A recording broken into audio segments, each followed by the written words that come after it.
Hey there, Mr. Redder here. Welcome back to another episode of r/Entitled People Stories. Our first story we'll be reading today. I left my girlfriend stranded when she chose to ignore me. After that, am I the jerk for not paying for a competition trip? And after that, can you move your car so my kids can play basketball? Now for every thumbs up this video gets, one Karen gets stranded. Does that mean I don't have to see your giant head anymore? So please smash that like button. And subscribe and turn on notifications for new stories from Reddit every single day. I left my girlfriend stranded when she chose to ignore me. I, 27, went to a pumpkin patch with my girlfriend, who's 22, and a bunch of her friends. I was told it was a couples thing, but I was the only guy there. That's fine, I'm okay with her friends. I'm past the whole cutesy date thing, but I like making her happy. But then they all started ignoring me. Every time I tried to join in on a conversation or spend time with my girlfriend, I got frozen out, like I was intruding. I asked her if she wanted to go do the corn maze with me, and it was like I was some creepy guy at a bar. They all had to come along, like I was trying to separate her. I totally was, but I don't think that's a bad thing. Anyways, they all decided to split up in the maze, and my girlfriend went with them. Forget this noise. I could go catch the Seahawks game if I boogied. So I texted her that she had 5 minutes to respond to me or I was going back to town to watch the game and she could get a ride back with her friends. I was literally watching the second quarter before she responded. It took her that long to even notice that I was gone. She said her friend would have to drive really far out of her way to drop her off and that I should just come get her. I was definitely over the limit and I told her to get an Uber and I would pay for it. She said never mind and spent the night at her place instead. I just woke up to about 50 texts from her and her friends calling me a jerk for leaving without telling anyone. I did tell her, she just chose to ignore me. I'm kind of upset that I wasted all that gas and time and we never even got to actually spend the time together. I'm upset with her and her BS friends. Am I the jerk? Edit to provide answers to some common questions. We've been dating for about 6 months. Our age difference is roughly 3 years and 10 months. I didn't realize that made me a creep. I enjoy taking her out and having fun. She's just starting her career and I'm established in mine, so I like taking her out for fun stuff she enjoys. When I said I'm past the cutesy date thing, I meant that I would not be the one to suggest to date at a pumpkin patch. But she was a theater kid and I took her to see Hamilton. She loved it. I go out of my way to take her to things she will enjoy. And when we hang out with my friends, they all include her because she's awesome. My friends' wives and girlfriends all involve her in stuff too. This is the first time that she's behaved like this. The pumpkin patch had 5 bars of signal and all of them were posting constantly the entire time they were there. Edit number 2 because I can't do math. The difference in our ages is exactly 4 years and 37 days. Sorry. Edit 3. For those of you with a problem with our age difference, think of it as her robbing the grave, not me robbing the cradle. Not the jerk. She literally just used you as a free ride to her friend's get-together. Would not even be surprised if the girls were planning something shady and got upset that you showed up.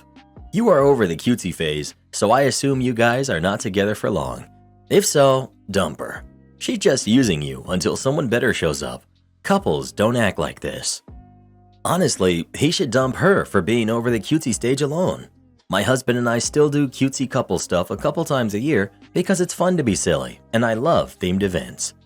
Not the jerk. In my opinion, she kind of tricked you into coming there, and after you went, she iced you out and ignored you, which is not okay. You gave her a heads up before leaving as well. Technically, she was not stranded as she had other company. Had you left her alone, this would be a different situation. But because she had company as well, I believe you are not the jerk at all. No, you're not the jerk. It was obviously a bad call on her part for her to coax you into going. She should have known how this situation was going to play out. Also, shame on her friends for treating you like an outsider. My friends and I always make sure to include our friends, significant others in conversations and activities because we all know what it's like to be the odd person out. Also, the fact that it took her that long to realize that you weren't there or to check her phone, to me, shows precisely where you rank in importance in her life. Then, because you didn't hang around like a good little puppy dog waiting patiently for her, she chose to talk crap about you to her friends all night, which I can guarantee is what they were doing, because that's what women do in groups together when they are angry. Your girlfriend sounds ridiculously inconsiderate. Not only do I think you're not the jerk, I think it's time to get a new girlfriend or to just go back to being single. I mean, if you're running into these kinds of problems with something this small and simple, imagine what things will be like when life gets really complicated. Do you really think she's going to step up to the plate and be a better person when she has shown herself to be like this? You're the jerk. You're 27 and she's 22? Seriously? What is it with you creepy dudes who refuse to date in your own age range? A 1 or 2 year difference is usually okay, maybe even 3, but a 5-year age gap? Just ew. If you can't get anyone in your own age range, just stay single. I can't even tell you how many guys in their 30s try talking to me on dating sites. I'm only 27, so the oldest I'll go is 29. And even that's stretching it, because he'll probably be a creep. Sounds to me like those guys on the dating site are dodging a bullet by you not responding to them. Well, who do you think is the jerk? OP or his girlfriend? Please let us know. Dump her, bro. Find someone who, respects you as a person. Am I the jerk for not paying for a competition trip? I, 30 female, am married to my husband Joey, who's 34. We both have daughters from previous relationships. My daughter is Haley, she's 10, and his daughter is Jenna, she's 11. Both of our daughters are cheerleaders for different teams. We recently had their competition where the winners of first and second place go to compete in Disney. I've been saving all year since Haley's team is really competitive. Joey didn't save for it because Jenna is on a smaller town team that's not very competitive. Haley's team unfortunately did not win their competition this year. Jenna's team did win theirs. Haley, my husband, and I were all proud of her and congratulated her. Later that night, my husband asked me about finances for the Florida trip. We've always kept finances for the girls separate, as I pay for Haley and he pays for Jenna.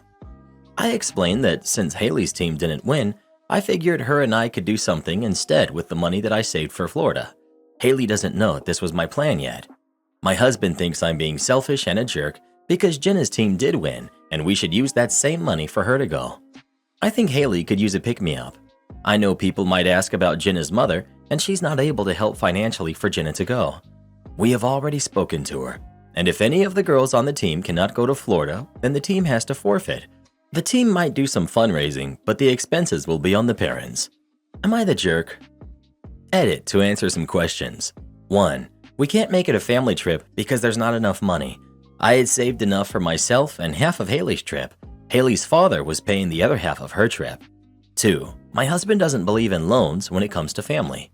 3. I did see some people ask how Haley would feel about it. Haley knows her dad and I save this money for her every year.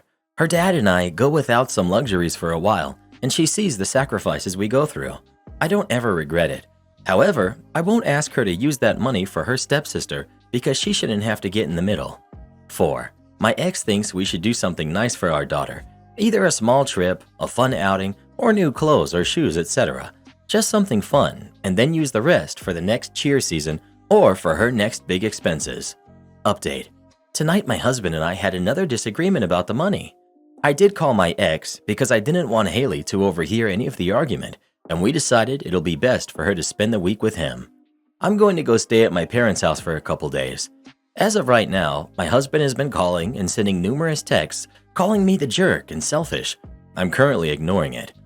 When I dropped off Haley to my ex, we did talk about how Haley will be needing braces for a long time. She currently has her first set and will be getting a second set in the future.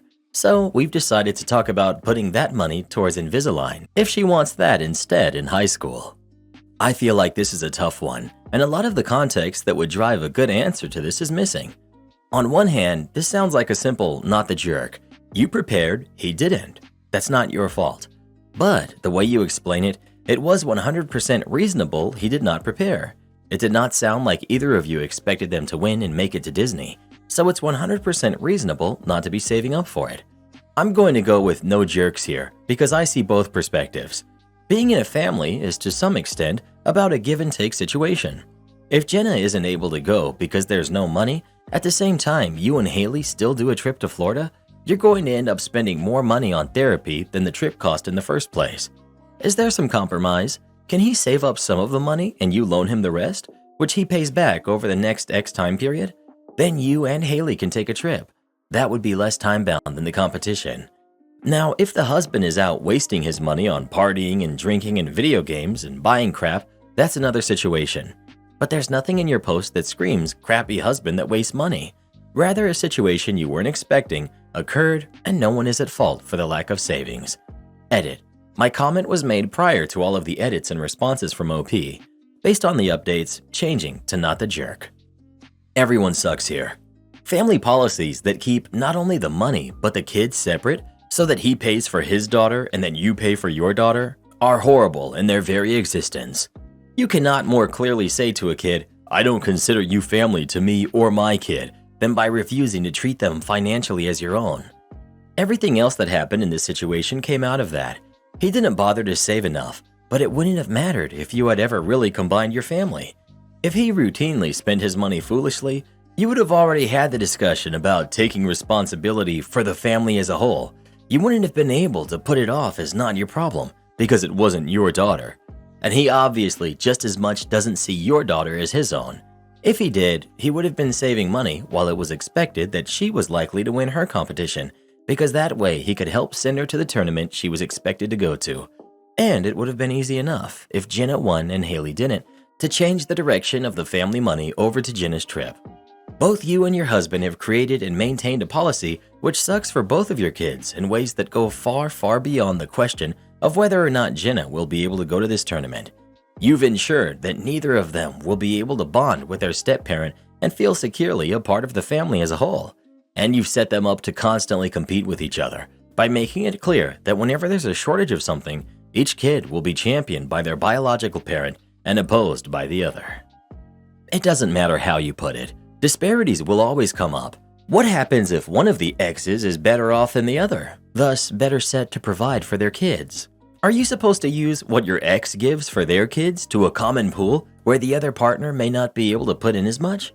Wait for brows to start raising, because it's not fair that child support that's supposed to be used for one kid, as in this case, goes to compensate for the parent who's not able to provide. I guess this is always going to be an issue with blended families, and this is why these arrangements are made beforehand. They may sound crappy, but how would you solve that so that there's no injustice, imbalance, or disparity to anyone? It's not about avoiding disparity. It's about avoiding the "not my kid, therefore not my problem" approach on both sides. So long as they address issues related to either kid as a team, because they are both their kids, and they and their collective kids are one family, how you handle the details doesn't matter much. And that is very clearly not what is occurring here. The adults are not merely paying each for the expenses of their own kid, but thinking of them as my kid versus your kid, and that's a huge problem for the kids. Well, who do you think is the jerk? OP or her husband? Please let us know. He's not entitled to your money when he refuses to save for his own daughter. Can you move your car so my kids can play basketball? Backstory. Neighbor moves in across the street a year ago and immediately installs a basketball hoop directly behind my driveway. Not a huge deal by any means, but it made it very difficult for me to pull my truck out of my driveway. So I asked if she could put the base on the grass so the boys could play in the street. She agreed, and I thought this would be the end of it. Fast forward a few months, and this hoop is the local watering hole for all unsupervised kids in the neighborhood. Kids I've never even seen before are hanging out in my driveway. Bikes and trash clutter my lawn. This goes on for a few weeks before I ask the kids to start picking up after themselves.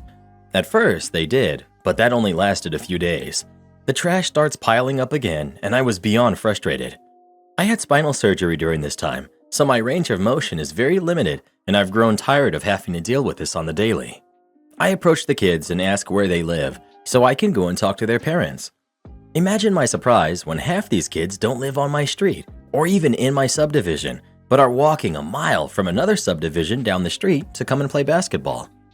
2 of the boys do live on my street, but 15 houses down from me. I decide to drive over and talk to their parents. Their parents are not home, but I'm shocked to find a basketball hoop in their front yard. I asked the boys why don't they play on their hoop, and they said it's because it wiggles a lot. I inspect the base and notice it's not even weighted down. I told them I would get them some sandbags, but they would have to ask permission from their parents first. A few hours later, they knock on my door and said that their mom said it was okay, so my fiance drives up the street and gives 5 of the sandbags I keep in the back of my truck bed for added weight in the winter. Problem solved, or so I thought. 1 week later, they're back at my house playing ball. I'm in my garage and my 2 vehicles are parked in my driveway. I hear one of the kids yell, So I looked up just as the basketball hits my classic car and busted out the taillight. I'm livid at this point. I tell them all to go home and play on their own hoop. They don't live here, and I'm tired of bending over backwards for these entitled kids. The cost to repair my taillight is $600, but since I didn't physically see anyone that did it, I really have no recourse or proof. It was most likely a bad rebound. Yesterday I came home to find the same group of friends playing basketball in front of my house again. That's the final straw for me. I motion for them to move, and I park directly beneath the hoop. I get out of my car, say nothing, and walk directly into the house. A few hours later, I'm outside getting my mail when I'm approached by my neighbor's guest. He said, "Why did you park here?" Me, "Because I live here." "Can you move your car so that the kids can play basketball?" "No, I can't." "Why can't you park in front of the tree over there?" "Because I don't want to. I want to park in front of my house." He then proceeds to argue with me about moving my car, and I'm getting frustrated. I ask who he is, thinking he's one of the kids' parents. Nope, he's a guest of my neighbor across the street, the one who installed the hoop in the first place. Once I found this out, I said if my neighbor has a problem, she can address it with me personally. Conclusion: left the car there overnight. I don't have to be at work until Monday. My landlord texted me and said if I know of anyone that's looking for a rental, the house across the street will be available November 1st. The hoop is finally leaving, and I cannot wait to be rid of it once and for all. As for the guest, I have no clue how to deal with that, but it seems like the problem will be solved on Tuesday one way or another. Ugh, I felt this. 20-ish years ago, we moved into a house that had a really nice permanent basketball hoop in the front driveway. The house had been vacant a few months, so it became the neighborhood hangout. It did not stop after we moved in, all day and long into the night, even after asking them to leave. So a few days later, my husband had it taken down. I could not believe we had multiple neighbors who had the audacity to come and chastise us for taking something off our own property, like we were a community park or something. We were young with no kids, and we told them to buzz off, and that we weren't babysitters for their entitled delinquents. If my work is that bad, then it would be better for everyone if I quit. My last job was okay, but not fantastic. We were always short-staffed, and as a result, we had to make up any time lost due to absence or illness. But the real trial was our boss, who was one of those seagull bosses, always wanting drastic changes to everything, no matter how unnecessary they were, or how much harder it would make our work. He also constantly threatened to fire people. I had had a mess up the previous year. I admit it was on me, and my supervisor, a very good one, helped me to sort it out and make sure it didn't happen again. But we had received some customer complaints, and I was paranoid about getting more. And oh boy, did the boss like to hold that over my head. Anyway, more than a year later, and I apply on a whim to a very well-regarded company in my town. To my surprise, I get the position. It's much better run and organized, so it's a great deal. But I do feel a bit bad for my old work since we're about to hit a very busy season. At least until my boss called and said he'd received a complaint about me and I needed to shape up or I'd be fired. I was really upset, but then, wait a minute, it's been the dead season just now. I haven't done anything to get complaints. I messaged my supervisor and yep, no complaints since the last year. Boss was either making it up or pretending the complaints were from this year. So I decided this was the perfect opportunity. I messaged my boss and told him since there were so many complaints and I wasn't getting any better, it would be best for me to step down from my role as I obviously could not do it. Immediate backpedal on his part. Suddenly, the complaints didn't mean anything. I could get a raise, sick leave, anything. Since it wouldn't be the first time he had promised us the moon and delivered a bowl of dirt, I didn't budge.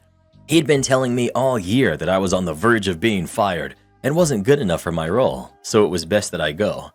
He hung up and got the poor supervisor to call instead, and she twigged pretty quickly when I mentioned where I'd be working now, and all but said that if she got the chance, she'd jump ship for that too. Anyway, been at my new work for 2 years now, and it's great. No regrets. Snapped at the snapping. So I haven't been a server in over 15 years, but this has always been one of my favorite stories.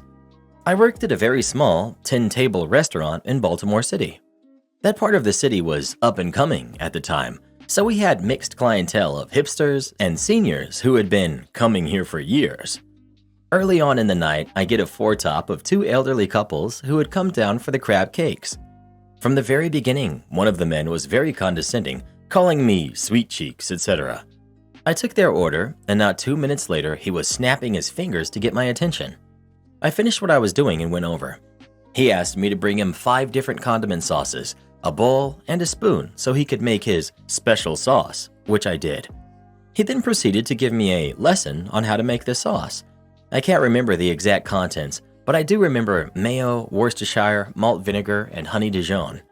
Once he was done, he said, "It's a shame you have to live this life, but pretty people never get the brains, you know?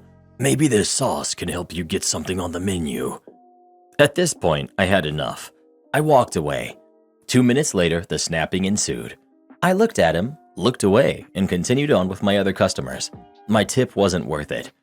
Then, after his ignored snapping attempts, he started clinking his glass with his fork, which I also ignored. When their food came out, I took it to their table. He was enraged. He asked me why I'd been ignoring him, and I told him that I don't respond to snapping and clinking, and that if he'd like to get my attention in the future, he could use his manners and say "excuse me" like a dignified human being. I then asked what I could help him with, and he said he just wanted me to try his sauce. I declined. When their meal was finished, he let me know not to expect a tip because I was so ungrateful of him, that he was just trying to help me get some prospects. That's when I let him know I was in my final year of graduate school and at the top of my class, that my prospects were just fine, and that his behavior was completely unacceptable. I told him he was rude, condescending, and ignorant, and that I hope his prospects in life improved with a bit of training in human manners. He stormed out and said he would be contacting the owner, who gave me her blessing in this, thankfully. 5 minutes later, his wife came in and discreetly handed me a 50. She thanked me for teaching him a lesson. I'm not sure of her reasoning on this part, but after that, they came in once a month and always requested my section. He always said, "excuse me," and they always left a $50 tip. When I graduated and left the city, they got me a card and a very generous gift. Good times. No pass, no entry. This happened quite a few years ago. I started a new job in IT support. After a couple weeks training and orientation, I was put on my first early shift. IT support were always the first in the building to make sure all the systems were good before the working day started, so I was given my own key to the front door to unlock the building. The entrance had a kind of airlock system. The outer door was unlocked, but then there was another automatic door that needed a swipe card to open it. Everything was fine for the first few days. Entered the building, got on with work. Then, this particular morning, as I unlocked the door, the head of HR walked up behind me. I recognized him as he had sat in on my job interview. I said, "Good morning," swiped my card and walked in. He followed me. As soon as we were in the building, he pulled me up and told me that I shouldn't have let him in without him swiping his pass. His argument was that he might have been fired the day before, so might have been trespassing. The swipe card system was not used to monitor people's work hours or anything like that. I apologized profusely, and he said he had let it go this time as I was new. Fast forward 2 weeks. I'm unlocking the door, and a complete stranger walks up behind me and tried to follow me in. I turn around and ask him to use his pass. He says that he forgot it. I say, "Then I can't let you in." Then he drops the bombshell. "But I'm the CEO." I apologize and say, "Sorry, I only have your word for that, and I'm under strict instructions from the head of HR to not let anybody in without a pass on pain of disciplinary action." He got quite angry and said again he was the CEO. I apologized again, but left him in the airlock with a face like thunder and heard him shout something like, "I'll have your job for this," as I walked away. Later that day, I got a phone call from the head of HR. I thought he was going to go off on me, but instead, he said that I did the right thing and he was going to get the CEO to apologize to me. I did get a short email from the CEO to that effect later in the day. Entitled Mom is upset at me because I'm apparently cooler than her son. Hello. Since a lot of people liked the last thing I told on here, I figured I'd share some more. This one also takes place when I was around 16.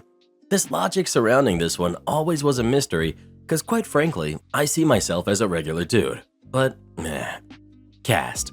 We've got me, Cross, the lovely nickname that I use. We've got Zoe, best friend from high school. Corey, another best friend from high school. Mark, entitled Kid.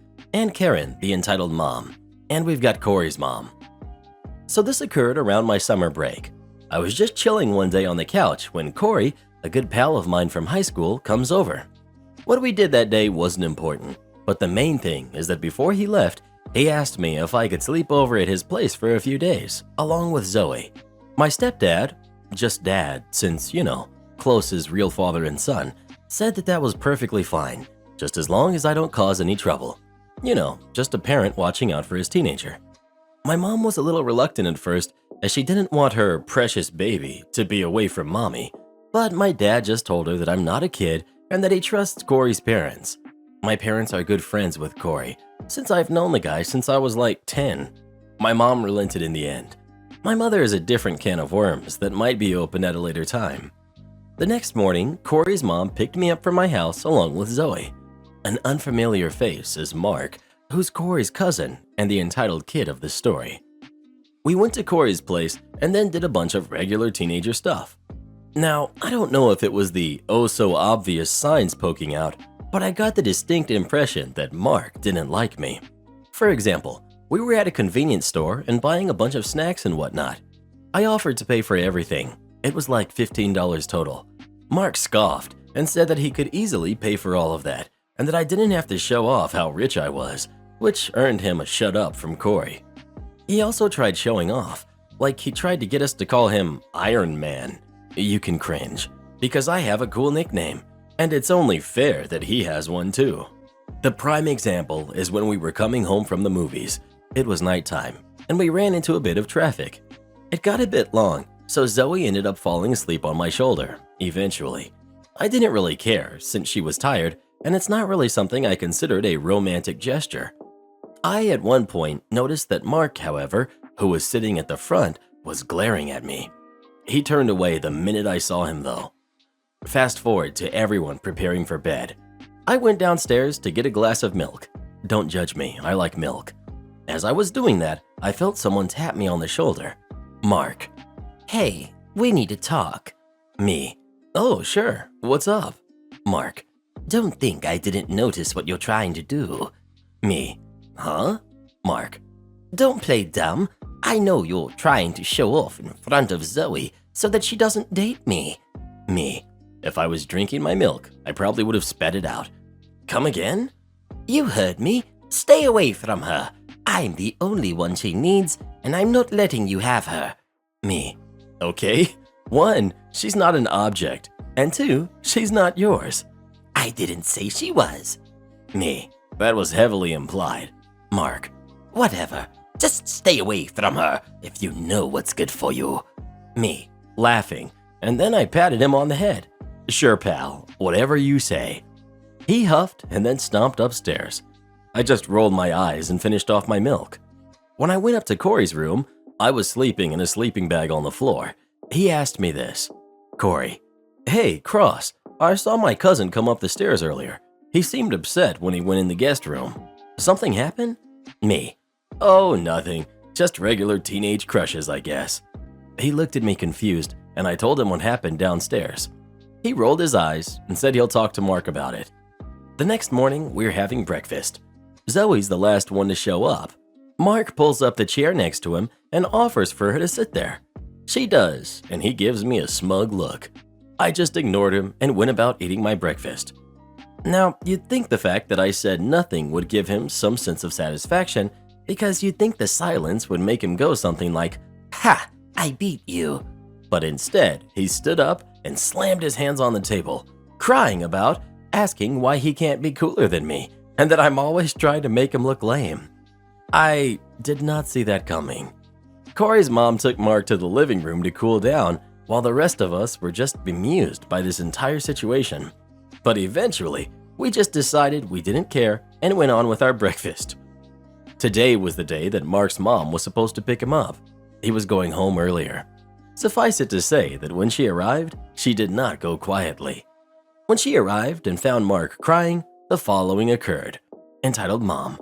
What did Corey do this time? According to Corey, he and his cousin never got along. Corey's mom. I don't know. He just started getting upset at Cross for no reason. I want to speak to this little brat right now. Corey's mom called us into the living room. Are you that cross brat? Me. That's me. What did you do to my baby? Me. Nothing. Well, he wouldn't just cry for no reason. Me. That's exactly what he's doing. No, I want to know what you did right now. Corey, I think I know what this is about. Corey reiterated everything I told him yesterday to his mom, and she just rolled her eyes. Entitled Mom was fuming. Mark tried to interject, but Corey told him to be quiet and that this could have all been avoided had Mark not been jealous of someone he's known for less than a week. Corey's mom. Right, nothing happened. It's just your kid being a brat like normal. No, this little crap made my baby cry. He deserves to be taught some respect. Turns to Zoe. And you? Why won't you date my son? Is he not good enough for you? Zoe looked perplexed. I was upset. Corey looked like he was about to take someone down. However, I think we should appreciate the true hero of this story. Corey's mom. Okay, that's it. Take your brat and get out. Now. How could you? You'd side with this brat over your own nephew? Corey's mom. Shut up. Entitled Mom froze in place like a deer in headlights. Corey's mom. I am sick of you and your brat.